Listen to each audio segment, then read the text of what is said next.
چاہے یہ تبدیلیاں کرے، مالک ہے جیسے چاہے یہ تبدیلیاں کرے، لوح و قلم دوات ہے زہرا کے ہاتھ میں، پھول نظم کائنات ہے زہرا کے ہاتھ میں۔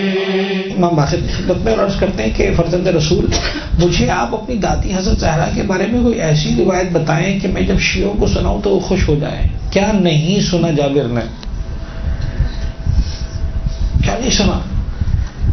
پیغمبر سے جناب زہرا کے فضائل سنے، جناب زہرا کی زبان سے جناب زہرا کے فضائل سنے، مولا کائنات سے فضائل سنے، امام مجتبیٰ سے سنے، سید الشہداء سے سنے، کس سے نہیں سنا؟ اب کیا بتائیں؟ اس وقت جناب جابر کو جناب امام باقر نے حدیث سنائی، عجیب ہے، خدا کی قسم بڑی طولانی روایت ہے، میں اس پوری طولانی روایت کو آپ کے سامنے پیش نہیں کروں گا۔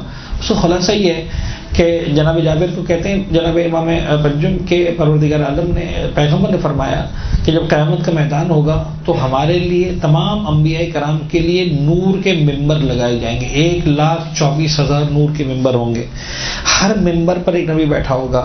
پھر پروردگار مجھ سے کہے گا اے محمد تم خطاب کرو، میں خطاب کروں گا، انبیاء نے زندگی میں کبھی ایسا خطاب نہیں سنا ہوگا۔ یہ اب قیامت کے دن کی پروسیڈنگز چل رہی ہیں، سیریمنی چل رہی ہے، سارے اولین آخرین کے انسان جمع ہے۔ اس کے بعد اوصیاء کے لیے ممبر لگائے جائیں گے، میرا ممبر سب سے بلند ہوگا، اوصیاء کے ممبر لگائے جائیں گے، علی بن ابی طالب کو ممبر سب سے بلند ہوگا۔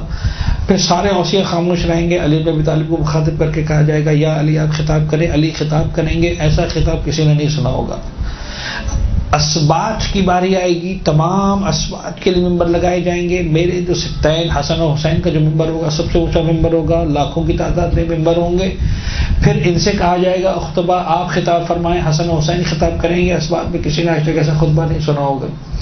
اس کے بعد بات آگے بڑھے گی، جناب زہرا تشریف لائیں گی، پروردگار کہے گا یا اہل المحشر آنکھوں کو نیچا کر لو، رسول کی بیٹی آ رہی، نظر کو جھکا، رسول کی بیٹی آ گئی۔ پھر کس شان سے رسول کی بیٹی تشریف لائیں گی؟ اب آپ سنیں، مقام کو سمجھیں کہ مقام فاطمہ زہرا کیا ہے۔ میں بہت مختصر کر رہا ہوں اس لیے کہ گھڑی کی سوئیاں مجھے بتانی کہ بہت زیادہ گنجائش نہیں میرے پاس۔ شہزادی دروازے بہشت پر پہنچ گئی، دروازے بہشت پر جب پہنچیں گی تو پروردگار کی طرف سے نداء آئے گی جائیے اندر، جنت کا دروازہ کھولیے، the first to enter in the paradise should be شہزادی کون ہے؟ شہزادی پلٹے گی، اس وقت کوئی نہیں کہے گا، رب العزت ڈائریکٹ بات کرے گا جناب زہرا سے، مل التفات کے، بی بی تو کیوں پلٹ رہی ہے؟ میں نے تجھے اجازت دی ہے، میں نے تجھ سے کہا ہے کہ تو جنت میں چلی جائے، تو کیوں پلٹ رہی ہے؟ اس وقت زہرا خدا سے مخاطب ہو کے جملہ کہے گی، پالنے والے میں چاہتی ہوں پتہ چلے آج فاطمہ کا مقام کیا۔ ابھی بھی فضائل پڑھ لو، پروردگار میں چاہتی ہوں پتہ چلے فاطمہ کا مقام کیا ہے۔ خدا کہے کہ فاطمہ یہ بات ہے، یہ پورا محشر تیرے سامنے ہے، جس کا دل چاہے ہاتھ پکڑ کے جنت پہ ڈال دے۔ امام فرماتے ہیں جابر سنو، میری دادی اس طرح چنے گی، یہ عجیب جملے ہیں، یہ الفاظ اہل بیت کو عجیب دیتے ہیں۔ فرماتے ہیں میری دادی اس طرح چنے گی جس طرح پرندہ دانوں کے درمیان سے اچھے دانے کو جدا کرتا ہے خراب دانوں سے، اور ایک ایک کو چن کے یہ آ جاؤ سب کے سب آ جاؤ، جتنے بھی شیعہ ہیں، جتنے بھی محبت کرنے والے فاطمہ زہرا کی محبت کا دم بننے والے، شہزادی کہے کہ جاؤ۔ یہ ہے کرامت فاطمہ، یہ ہے کرم بی بی کا۔ وہ پروردگار جو شہزادی سے کہہ رہا ہے کہ سب کچھ چھوڑ کر تم جنت میں پہلے جاؤ، بی بی کہے گی جب تک میرا ماننے والا نہیں جائے گا میں نہیں جاؤں گی۔ اور پہلا قدم ایسا لگتا ہے کہ بی بی نہیں رکھیں گی، بی بی سے محبت کرنے والے شیعہ اہل بیت رکھیں گے۔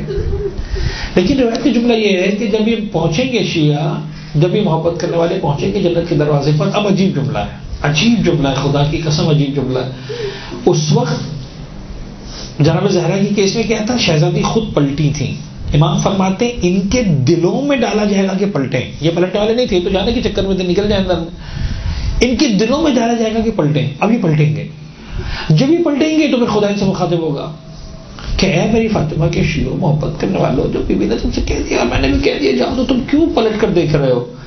وہ کہیں گے پالنے والے آج زہرا کا مقام تو پتہ چل گیا، ہم چاہتے پتہ چلے زہرا کے ماننے والوں کا مقام کیا ہے۔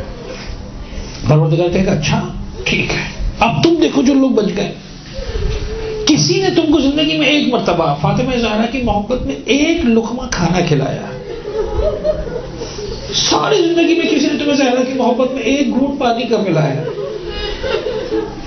تمہیں لباس کا ایک ٹکڑا طے کیا ہے، اٹھاؤ پکڑو اس کا ہاتھ اور لے کے جاؤ جنت کے طرف۔ امام فرماتے ہیں صرف منافق، صرف شقی، اس کے علاوہ کوئی نہیں بچے گا۔